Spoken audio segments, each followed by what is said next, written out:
we need to talk to each other as Africans. You have heard that we are bearing a bigger burden of the effect of the climate change. This is enough to bring us together. And for us, in the Kenyan judiciary, we view hosting regional judiciaries dialogues also as a means of fostering the development of African jurisprudence that is responsive to the unique concerns and aspirations of our continent. It is our vision to create a robust and dynamic platform for knowledge exchange, for our capacity building, and collaboration among African judiciaries, enabling us to better understand, interpret, and apply the law to promote the social development and transformation of our respective judiciaries. In this context, Your Excellencies, ladies and gentlemen, we view this 3-in-1 symposium on climate change as part of regional judicial dialogue aimed at providing a platform for us African judges and judicial officers to exchange ideas, learn from each other, and acquire the requisite knowledge, skills, and tools needed to effectively address the challenges facing our continent.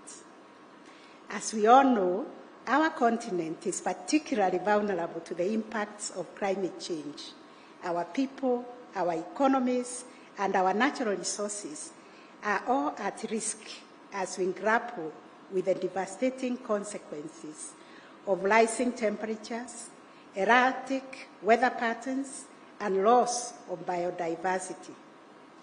It is within this context that our courts must play a decisive role in driving the adaptation, mitigation, and resilience-building efforts required to combat climate change and to secure a sustainable future for our people. Indeed, our courts are the guardians of the rule of law and protectors of the constitutional rights, including the fundamental right to a clean and healthy environment. As judges, we have unique responsibility of interpreting and applying the law in a manner that promotes environmental sustainability, social equity, and intergenerational justice. This requires us to be bold, to be innovative, and proactive in our approach to environmental litigation, ensuring that our decisions and judgments contribute to the realization of a greener, more resilient Africa. In Kenya, we have made significant strides in promoting a transformative environmental constitutionalism that is rooted in the provisions of our Constitution and the jurisprudence of our National Environmental Tribunal and the Environment and Land Court and other superior courts. Our courts are playing a critical role in advancing environmental justice in Kenya by interpreting and applying the Constitution and other laws in a manner that promotes sustainable use and management of our land and natural resources. But moving forward from this symposium, we are saying we need to work with everybody else and also build their capacities and build their awareness about environmental protection.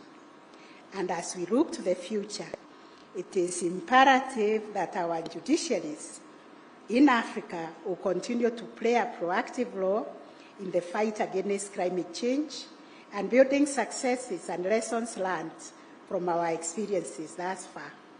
We must be unyielding in our pursuit for justice, ensuring that our decisions and judgments contribute to the realization of a greener, more resilient, and sustainable Africa. In this regard, I call my brother and sister Chief Justices and judges present here today.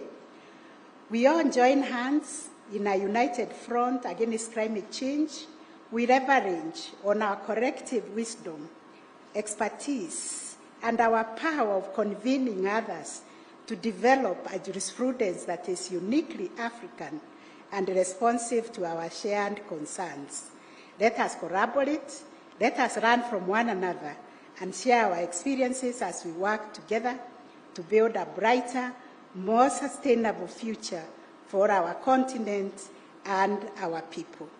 Your Excellency, ladies and gentlemen, as I conclude, allow me to reiterate that as guardians of the rule of law and the protectors of the constitutional rights of our people, we have a unique responsibility to ensure that our decisions and judgments contribute to greener, resilient, and sustainable Africa.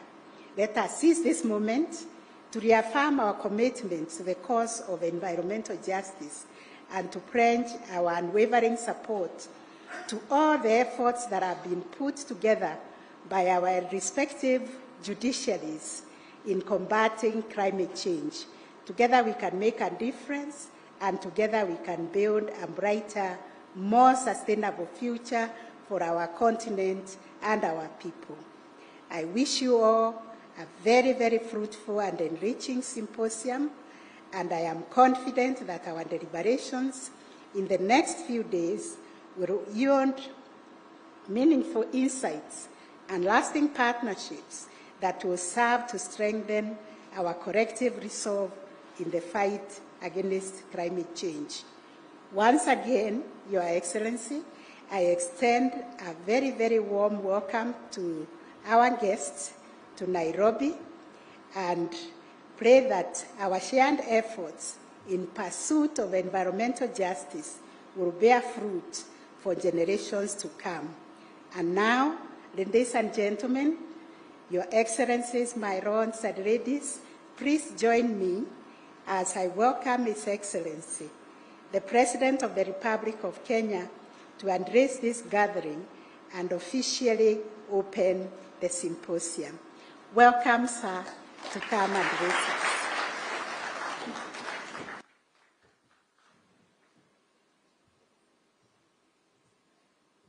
Please, let's take our seats.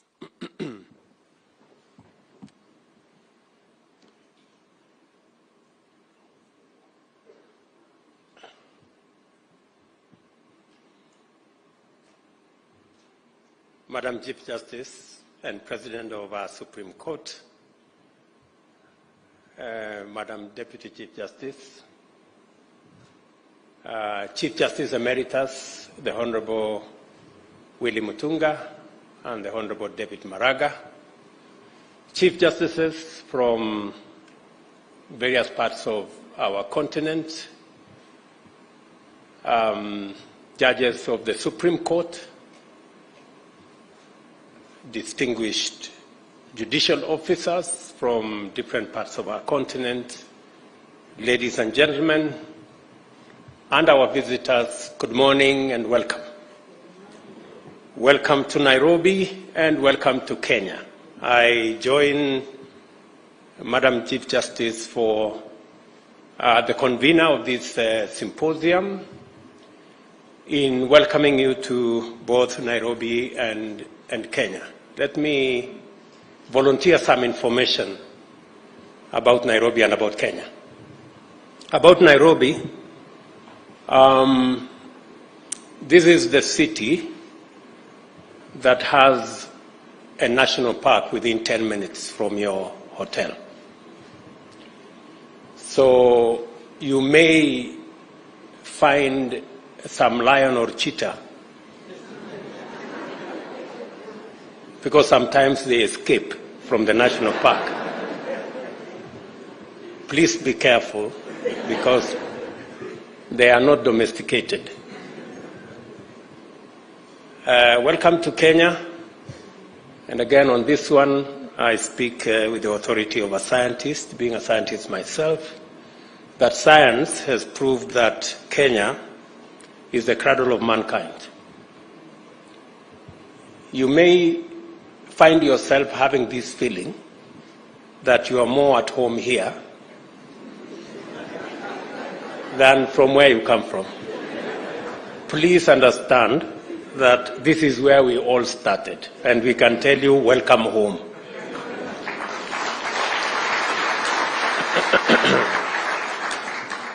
And it is inspiring to be here to witness Africa's judicial leadership as you mobilize your judicial authority, intellectual power, and moral commitment to intervene in our generation's defining struggle. I am highly encouraged to note the depth of thought in your appreciation of the existential magnitude of climate change and of the imperative for urgent action by all stakeholders anchored on common institutional coordination. Although climate change is a universal existential threat, there is good reason for Africa's institutions and leadership to drive the agenda of mitigating its effects and eliminating the human activity that is driving it. The first reason is the fact that Africa is by far the least polluting continent, yet it is by far the most adversely affected by climate change. The entirety of industrial and economic activity from all of the continent's economies contributes less than 5% of the global greenhouse gas emissions. These emissions are the cause of a steady and dangerous rise in global temperatures, which have resulted in the extinction of plants and animal species, rise in sea levels, disruptions in climate patterns, drought, and desertification. The brunt of these adverse effects and impacts has been borne by vulnerable African populations residing in less developed parts of the world. Droughts are more frequent and more severe. Our region has undergone a 5-season-long drought, which has decimated domestic and wild animal populations, wiped out food crops, disrupting and threatening the lives of millions of people. Water stress caused by climate change has been devastating, both directly and as a driver of conflict over water and pastures. Poverty has been exacerbated by loss of livestock, which forms the mainstay of pastoralist economy, economic livelihoods, and massive crop failure, which weakened the foundations of farming economies. In addition to drought, African populations are experiencing floods, heat waves, and outbreak of climate change-related diseases. African livelihood, security, and development is in danger and will remain at stake unless we collectively wage aggressive combat to reverse the situation through policies and other institutional action to implement mitigation, enhance adaptation, and build resilience. The looming climate disaster is particularly tragic for Africa, which is entering a new, promising era of peace and prosperity as the continent of the future. Many vital indicators affirm that indeed Africa is rising, powered by its youthful population, energy, resources, and hope. It is important for Africa to undertake concerted action to win the war on climate change because it is disproportionately affected by its adverse impacts and also because necessary global responses to climate change are going to institute structural change. The institutional configurations and economic resets emanating from this structural change will install Africa not only as a continent of the future, but as the world's green economic superpower. Africa is abundantly endowed with all the resources required to power green industrialization. Our clean, and green power potential is incomparable. Just to give you indications, 92% of our grid in Kenya is clean and green. It is the case in many other African countries, and the potential to make it the case in many African nations is real and is possible. Our clean and green power potential, as I said, is immense. Hydro, geothermal, wind, and solar power potential is super abundant. The mineral resources needed for green energy technology also exists plentifully in our continent.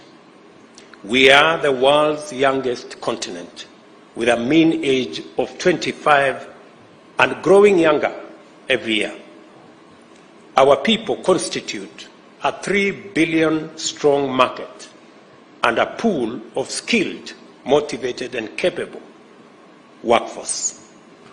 Future global sustainability will depend on a robust engagement with Africa in many fundamental ways. The world knows this, and African institutions and stakeholders must be ready for this engagement. And that is why this symposium is very important. I am very proud of the firm commitment demonstrated by the African Union in this matter. At COP27, which was held last November in Sharm el-Sheikh in Egypt, Africa's voice was clear.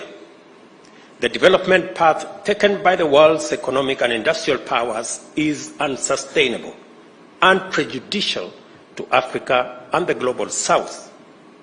Climate change has brought home that fact in sobering detail. Africa is emphatic that although prosperity is an urgent goal to liberate our people from the indignity of poverty and inequality, the path of pollution is not an option. The African Union prefers a more ecologically responsible industrialization, one that promotes multi-sectoral climate resilience in agriculture and food systems, water resources, energy, transport and infrastructure, among others.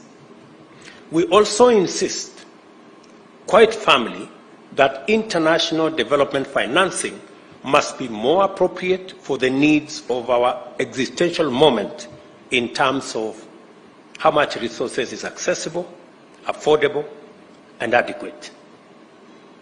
In February, I was encouraged to witness the impressive level of activity accomplished by African group of negotiators, especially at COP27, as well as the various African climate change initiatives. The Committee of African Heads of State and Governments on Climate Change, which I chair, also coordinates various African climate change commissions that are doing extremely important work in many regions of our continent to implement the Africa climate change and green recovery agenda. I'm also honored to lead Kenya's participation in these regional, continental, and climate actions. It is a privilege to join our African brothers and sisters in this good fight and make our contribution to the defining struggle of our generation. Africa is alive to the imperative of this moment in a way that is simply inspiring. I will share with you Kenya's experience of this journey so far. From the very inception, our aspirations for economic development and shared prosperity has been inextricably tied to a firm commitment to environmental sustainability. In my earlier statement, I did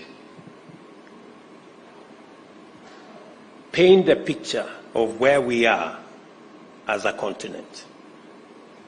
I mean, the power of industrialization that has been premised on fossil fuels, despite its adverse effects, is what has driven industrialization in the world so far.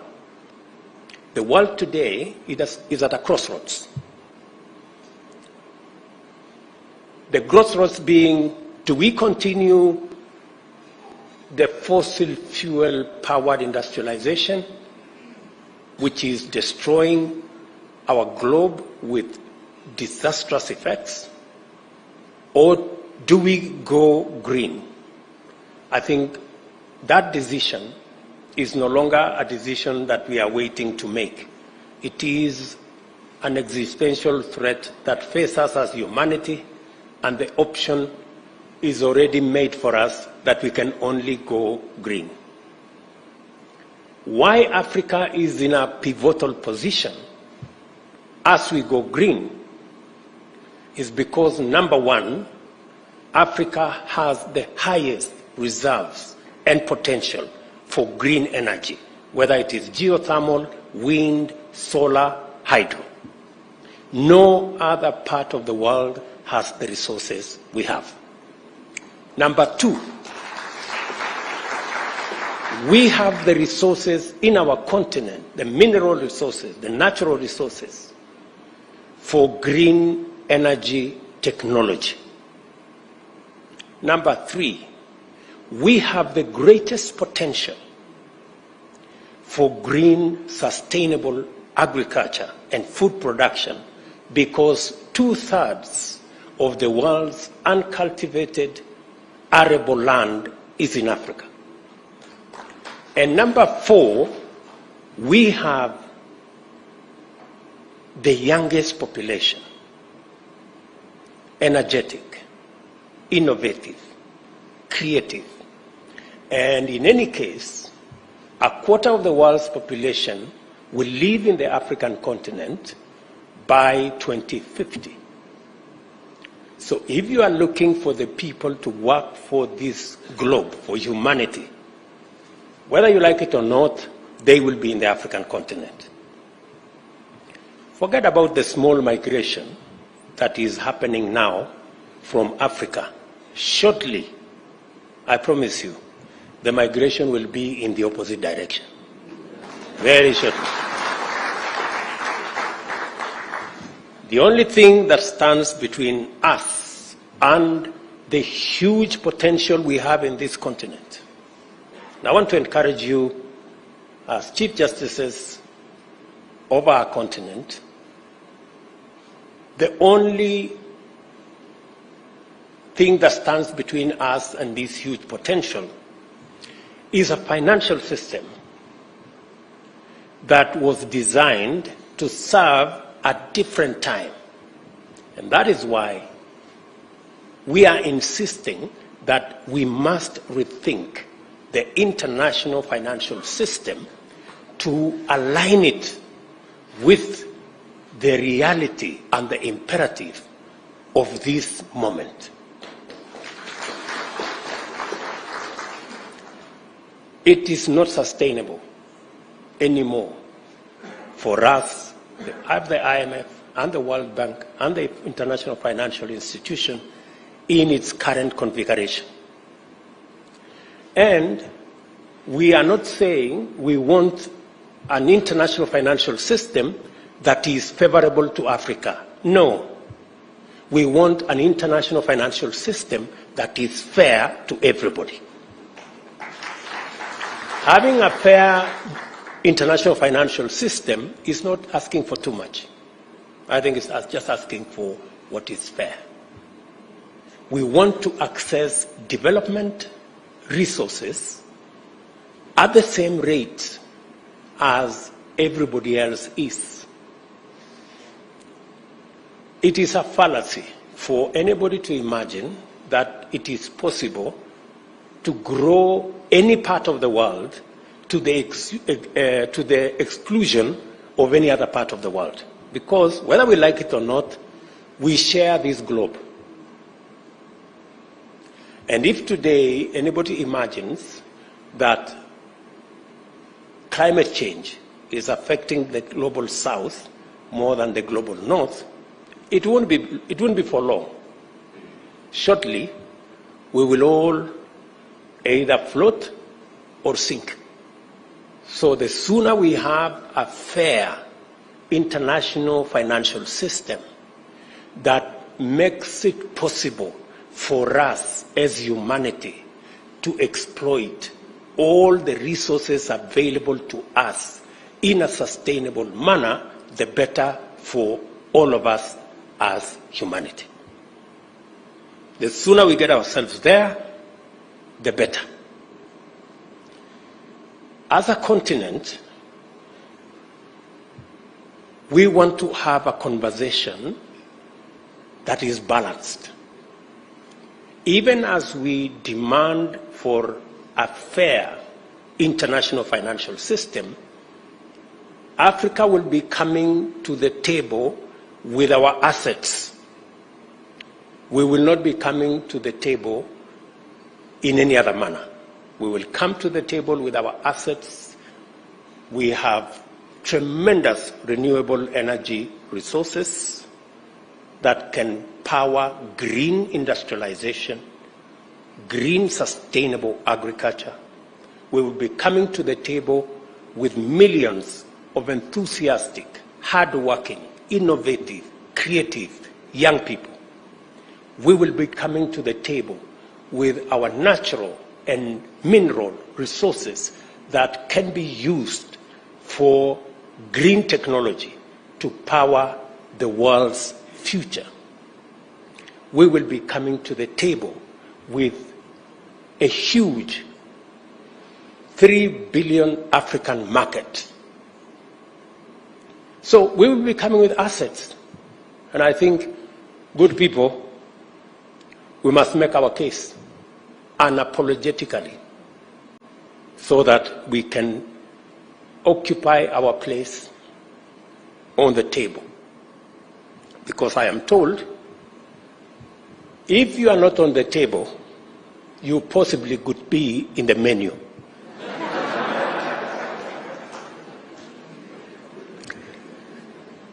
The commitment by the people of Kenya goes further and deeper.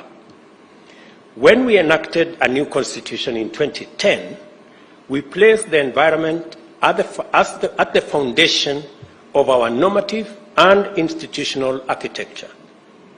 The fourth paragraph of our constitution's preamble states that our respect for the environment and determination to sustain it was one of the motivating premises in enacting our constitution. Article 42 entrenches a clean and healthy environment as a fundamental human right, while Article 67 and 70 set out the framework for the enforcement of environmental rights and obligations. Once we enter the domain of rights and obligations, the respective mandates of the three arms of government automatically follow. Article 21, the state is required as a fundamental duty to take legislative, policy, and other measures required to actualize these rights. Because of the centrality of land in economic and social and cultural and environmental discourse, the Constitution institutes a robust framework for land and environmental governance with a dedicated constitutional commission and the consequential establishment of the Land and Environment Division of the High Court. The court adjudicates matters related to land, including natural resources and environmental sustainability. As a matter of national policy, Kenya has been involved in environmental diplomacy since the early years of our republic. At the famous Stockholm Conference in 1972, my predecessor and all of us, we impressed on the United Nations for the need to have a dedicated multilateral environmental agency and lobbied to host it in Africa. As a result, the headquarters of the United Nations Environmental Programme, UNEP, is based here in Nairobi. It means it remains the only UN global headquarters in the global south. And for your information, the largest. In 1992, Kenya called the world's attention to the emerging threat of depletion of the ozone layer by toxic emissions and to the buildup of greenhouse gas emissions, which posed dangerous consequences on life on Earth. Today, we remain strongly committed to our national tradition of championing ecological responsibility throughout the world, but starting here at home. In 2016, Parliament enacted the Climate Change Act, providing us the institutional framework to anchor the national response to climate change. It also legislated the Environmental Management and Coordination Act, which sets out the principles, standards, and procedures for the sustainable use, conservation, and management of the environment and all our natural resources. In December last year, I launched a national tree planting drive. The Forest and Rangeland Restoration Initiative aims to grow 15 billion trees by the year 2030, and this will increase the national tree cover from the current 12.3% to 30%, which will be 3 times the constitutionally mandated minimum of 10%. It will further contribute to our African Landscape Restoration Initiative target, as well as other initiatives to restore degraded lands, forests, and water towers. The Government of Kenya is also taking measures to ensure that every ministry, department, and agency aligns its policies, strategies, programs, and projects with our green agenda. Strengthening the role of judiciaries in addressing climate change in Africa, which is the theme of this symposium, is highly appropriate, and it is also of fundamental significance to our collective readiness to take up global leadership in post-transition economic and industrial order, and thus usher the world into a future of green, clean, and inclusive prosperity. I congratulate you for holding the 3rd Regional Symposium on Green Judiciaries in Africa. I also recognize that you are also holding the 3rd Chief Justices Forum on Environmental Law, as well as the 3rd General Conference of the Africa Judicial Education Network on Environmental Law. Thank you for doing it now and hosting them here in Kenya. We are deeply honored to be your hosts, and I hope that we have lived up to your reputation to our reputation of legendary hospitality, magical attraction, and delightful experiences. Critically, this event demonstrates beyond any doubt that our judiciaries have come of age. We cannot take this development for granted because our judiciaries will determine whether Africa's institutions exist and are ready to handle the immense mandate that a green future entails for all of us and for the world. Claims, disputes, standards, rights, and responsibilities related to the use of land and natural resources, the institutional framework for financing climate change, carbon trading and exchanges, and transition management frameworks are only some of the areas in which our judiciaries are going to be involved. They must, therefore, pronounce themselves in a manner consistent with the values and aspirations of a continent on the rise. Greening our judiciaries will be inevitably multi-sectoral and interdisciplinary. Beyond local and international human rights, constitutional, environment, trade, and economic law, our judiciaries must be exposed to diverse fields such as ecology, economics, agriculture, food systems, trade and finance, carbon markets, energy, and infrastructure, just to mention a few.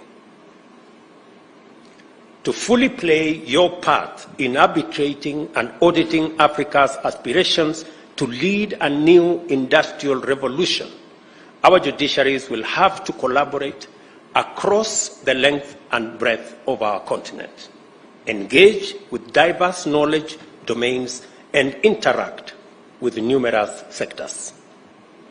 They should also formulate a unified understanding of sustainability as the guarantor of prosperity, peace and security, ecological integrity, and human well-being. Your decisions will matter a great deal. They will shape climate governance and enhance environmental justice by promoting accountability for environmental harm and facilitating collective action by all stakeholders.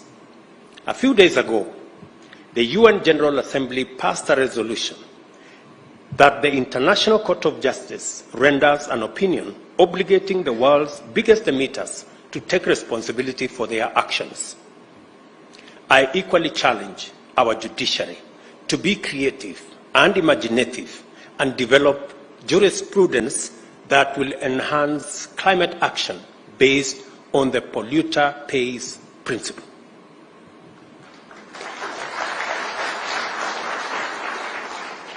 You must not underestimate your capacity because it leads to positive change.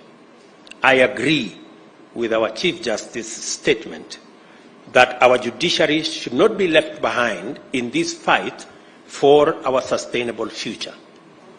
I therefore urge you to intensify your conscious place in this historic moment and take a decision to have your voices heard for the sake of our generations and the generations yet to be born. You are here to contribute a chapter to the world's history. I encourage you to proceed and write a fresh chapter of African resilience, sustainability, and global leadership in a new green industrial age.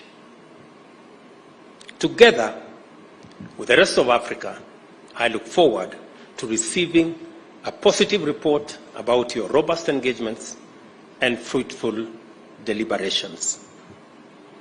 It is now my pleasure to declare the third Regional Symposium on Green Judiciaries in Africa formally opened.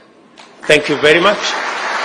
God bless you, and God bless our great continent. Asante sana.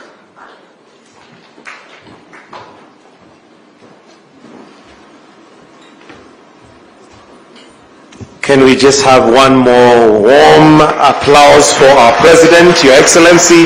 Thank you for those wonderful words. We only have two things we'd like to do in this program as we wind up. One is to finish off with the national anthem. Then we have some pictures we'd like taken, and your lords and lady justices, kindly I request that I guide you on the photos. The third thing will be lunch. Of course, after such a wonderful speech, it would be nice to have something in our stomach. So we'll start with the national anthem, then I'll guide you on how we are going to do the